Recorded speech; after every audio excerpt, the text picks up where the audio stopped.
క్రీస్తునందు ప్రియమైన సజీవ వాహిని శ్రోతలందరికీ మన ప్రభువును రక్షకుడైన యేసు క్రీస్తు నామంలో శుభములు తెలియజేస్తా ఉన్నాను. విజయోత్సవాలు 30 రోజులైనటువంటి మన పాఠ్యభాగంలో విధేయత వలన విజయోత్సవాలు అనే అంశాన్ని మనం ఈరోజు ధ్యానించుకుందాం. సముద్రంపై రేగిన తుఫాను తమను యేసు నుండి వేరు చేస్తుందని శిష్యులు భయపడ్డారు. అంతేకాదు యేసు తమ గురించి బొత్తిగా మర్చిపోయాడనుకున్నారు.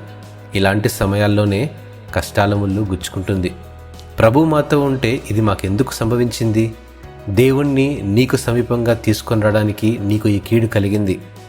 యేసును నీ నుండి వేరు చేయడానికి కాదు, నువ్వు ఆయనకు మరింత విశ్వాసంతో మరింత ఆతృతగా హత్తుకోవాలనే.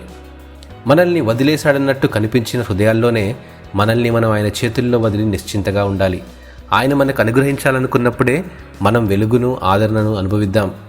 ఆయన ఇచ్చే బహుమతుల మీద కాదు కానీ విధేయతతో ఆయన మీద ఆశ పెట్టుకుందాం.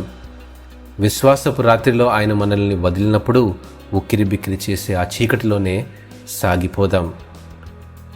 ఫిలిప్పీయులకు రాసిన పత్రిక 1వ అధ్యాయం 3-6 వచనంలో, మీలో ఈ సత్క్రియను ఆరంభించిన వాడు యేసు క్రీస్తు దినం వరకు దానిని కొనసాగించును అని రాయబడింది.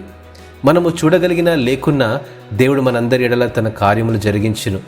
ఆయన మన వ్యక్తిత్వాన్ని తన కుమారుడైన క్రీస్తు వ్యక్తిత్వం వలె మార్చుటకు అనుదినం పనిచేయుచున్నాడు.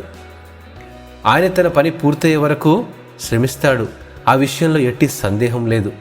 ఆరంభించిన వాడు ఆనందంలో నడిపిస్తూ అంతం వరకు నడిపించేవాడు ఆయనే గనుక ఆయనకు సహకరించుటయే మన యొక్క విధి. మనం పొందే విజయాలను గూర్చి క్రీస్తు అనుదినం శ్రమిస్తున్నప్పుడు విధేయతతో ఆయనను అనుసరించి ఆ వెలుగును మన జీవితాల్లో కలిగినప్పుడే అట్టి విజయాన్ని చవి చూస్తాము.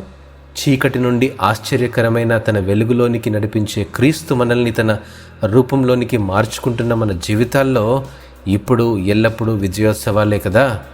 దేవుని కృప మీతో మనందరితో ఉండుగాక. ఆమెన్.